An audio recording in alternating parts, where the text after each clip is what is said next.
Hello, എല്ലാവർക്കും സുഖം തന്നെയല്ലേ? നിങ്ങൾ ഹാർട്ടിനെ പറ്റി കുറേ കാര്യങ്ങൾ നിങ്ങൾ പഠിച്ചിട്ടുണ്ട്. അപ്പം ഹാർട്ടിന് 4 അറകളാവുള്ളതെന്ന് നിങ്ങൾക്കറിയാമല്ലോ. ഹാർട്ടിൻ്റെ റൈറ്റ് സൈഡിൽ റൈറ്റ് ഏട്രിയം, റൈറ്റ് വെൻട്രിക്കിൾ. ഇടത്തെ സൈഡിലാണെങ്കിലോ ലെഫ്റ്റ് ഏട്രിയം, ലെഫ്റ്റ് വെൻട്രിക്കിൾ. ഇതിൻ്റെ നിങ്ങൾ പഠിച്ചിരിക്കുന്ന അനുസരിച്ചിട്ട് ഒരു സൈഡിൽ അശുദ്ധമായ രക്തമാണ്, അതായത് വലതുവശത്തുള്ളത്. ഇടതുവശത്ത് വരുമ്പോഴോ ഈ രക്തം മുഴുവനും പ്യൂരിഫൈ ചെയ്ത് നല്ല പ്യുവർ ബ്ലഡാണ് ഇടത്ത് വശത്തുള്ള ഹാർട്ടിൻ്റെ ഇടത്ത് വശത്ത്. ഈ ഇടത്ത് വശത്തെ ലെഫ്റ്റ് വെൻട്രിക്കിളാണ് ഒരു പ്രധാനപ്പെട്ട ചേംബർ ഹാർട്ടിൻ്റെ. അവിടെ നിന്നാണെങ്കിലോ എല്ലാ അവയവങ്ങളിലേക്കും ബ്ലഡ് പമ്പ് ചെയ്യപ്പെട്ട് ഓരോ അവയവത്തിലേക്കും ബ്ലഡ് എത്തും.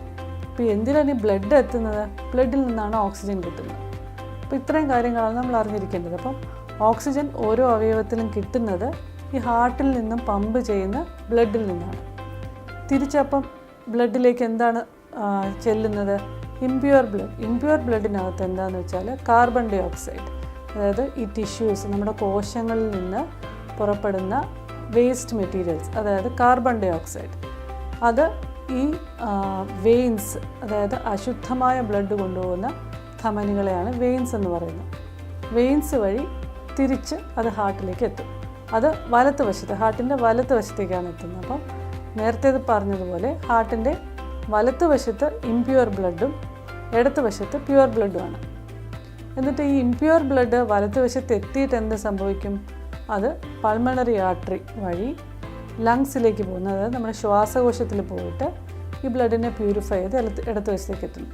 ഇതാണ് നമ്മുടെ ബേസിക് സ്ട്രക്ചർ ഹാർട്ടിൻ്റെത്. ഇനി നിങ്ങൾ അറിഞ്ഞിരിക്കേണ്ട വേറെ 2 കാര്യങ്ങളാണ് ഡയബറ്റീസും ബ്ലഡ് പ്രഷറും.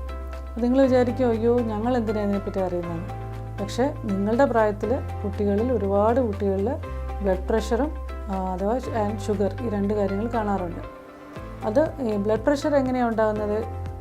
ഒബീസിറ്റി, നേരത്തെ ഞാൻ പറഞ്ഞതുപോലെ അമിതവണ്ണം അല്ലെങ്കിൽ പൊണ്ണത്തടിയുള്ള കുട്ടികൾക്ക് ഹൈപ്പർ ടെൻഷൻ, BP കൂടാനുള്ളൊരു സാധ്യതയുണ്ട്.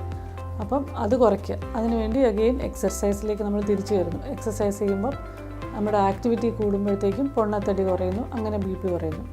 BP കൂടിയാൽ എന്തൊക്കെ സംഭവിക്കാം?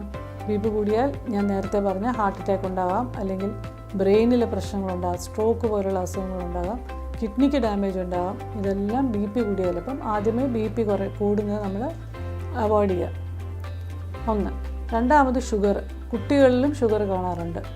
മെച്യൂരിറ്റി ഓൺസെറ്റ് ഡയബറ്റീസ് എന്ന് പറഞ്ഞൊരു കണ്ടീഷനുണ്ട്. അത് നിങ്ങളുടെ പ്രായത്തിൽ അഡോളസൻ്റ് ഏജ് ഗ്രൂപ്പിലാണ് ആ ഡയബറ്റീസ് തുടങ്ങുന്നത്.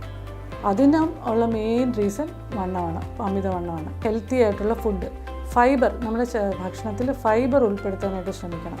ഫൈബർ എന്ന് പറഞ്ഞാൽ നാരുള്ള പഴങ്ങൾ അല്ലെങ്കിൽ പച്ചക്കറികൾ, ഇതൊക്കെയാണ് ഫൈബർ. ഫൈബർ കഴിക്കാൻ ഇപ്പോൾ ഒരു പഴം ജ്യൂസ് അടിച്ച് കഴിക്കുന്നതിന് പകരം അത് പഴമായിട്ട് തന്നെ കഴിക്കുകയാണെങ്കിൽ അത് കൂടുതൽ ഫൈബർ നമ്മുടെ ശരീരത്തിലെത്തും. ഫൈബർ ഡയറ്റ് ഉണ്ടെങ്കിൽ ഷുഗർ കുറയ്ക്കാനായിട്ട് അത് സഹായിക്കും. ഇതും ചെറിയ ഭക്ഷണത്തിലൊരു ടിപ്പാണ്. ഈ 2 അസുഖങ്ങൾ, ഹൈപ്പർ ടെൻഷൻ, ഡയബറ്റീസ്, ഇത് 2ഉം തടയാനായിട്ട്. കോഴ്സിൽ ജോയിൻ ചെയ്യുവാനും കൂടുതൽ വിവരങ്ങൾക്കും ഈ കാണുന്ന നമ്പറിൽ ഇപ്പോൾ തന്നെ വിളിക്കൂ.